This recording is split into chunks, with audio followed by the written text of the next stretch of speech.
Bom dia, nono ano. Mais uma semana se iniciando, estamos dando início a mais uma aula de História. Hoje, que é segunda-feira, 21 de junho de 2021, eu sou o professor Eugênio e sejam bem-vindos a mais uma aula. A nossa aula de hoje é uma continuação e finalização da aula passada, que foi sobre a Era Vargas. Na aula passada, nós vimos um pouco sobre as crises da Primeira República, onde aconteceu a crise política e o movimento de 1930, onde foi que Vargas recebeu o poder da República. Na aula de hoje, nós vamos ver o governo provisório. Vamos lá para mais uma aula. Nós finalizamos com o movimento de 1930, onde foi que Vargas assumiu o poder da República. Hoje nós vamos dar continuidade a essa história, falando um pouco sobre o governo provisório. Na presidência da República, Vargas tomou medidas para se garantir o controle político do país. Entre elas, destacaram-se a suspensão da Constituição de 1891, o fechamento dos órgãos legislativo, Congresso Nacional, Assembleias Estaduais e Câmaras Municipais, e a destituição dos presidentes dos estados e a indicação de interventores militares para chefiar o governo estadual. Ao entregar o governo dos estados aos interventores, Vargas ampliou sua base política e diminuiu o poder dos coronéis fazendeiros. Assim, a nomeação de interventores desagradou as elites estaduais. Movimento de 1932. Em São Paulo, insatisfeito com as consequências do movimento de 1930, os líderes locais exigiram a nomeação de um interventor civil ligado aos paulistas. Vargas cedeu, nomeando o advogado paulista Pedro de Toledo.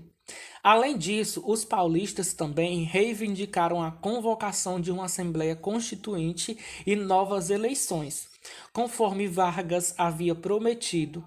Por isso, continuaram fazendo oposição ao governo Vargas.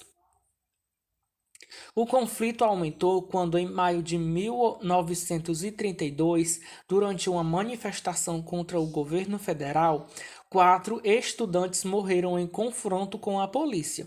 Com as letras iniciais dos nomes estudantes, Martins, Miragaia, Drauzio e Camargo, formou-se a sigla MMDC, que se tornou símbolo da oposição paulista. Em 9 de julho de 1932, teve início um movimento que reuniu cerca de 30 mil homens armados contra o governo federal. A maioria das tropas paulistas era composta por soldados da polícia, pela população negra e por algumas categorias profissionais, como funcionários públicos e operários. Muitas indústrias locais passaram a fabricar material de guerra. Em Mato Grosso, Rio Grande do Sul e Rio de Janeiro surgiram grupos que se uniram ao movimento paulista, mas não apoiaram militarmente. Depois de quase 3 meses de luta, os paulistas foram derrotados pelas tropas federais. Terminando o movimento, o governo federal evitou se indispor com a poderosa elite econômica de São Paulo e garantiu eleições para uma Assembleia Constituinte, que era uma das reivindicações dos revoltosos de 1932. Participação das mulheres. Mulheres de diferentes grupos sociais desempenharam um papel importante no movimento de 1932. Muitos atenderam aos soldados feridos nas batalhas e assumiram outros trabalhos, especialmente nos serviços urbanos, enquanto os homens lutavam nas trincheiras.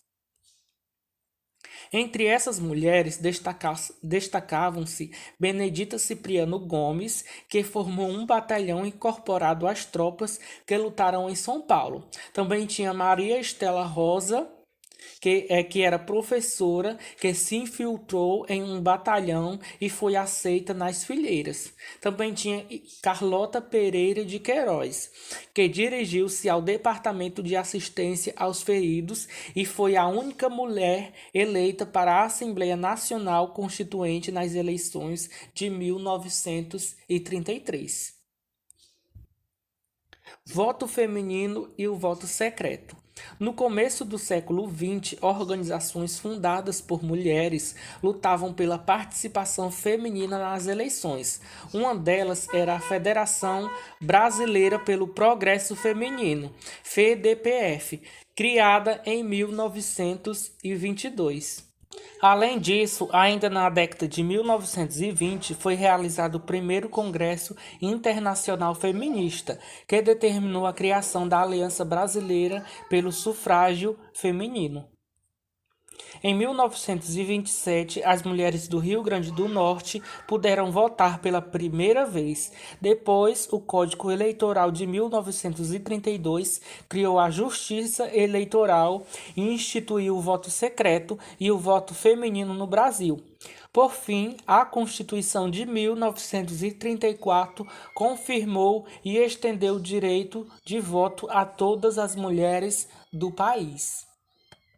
Bom, gente, esse foi o nosso conteúdo de hoje. Espero que vocês tenham entendido alguma coisa. Agora vamos pro WhatsApp fazer nossa atividade do dia.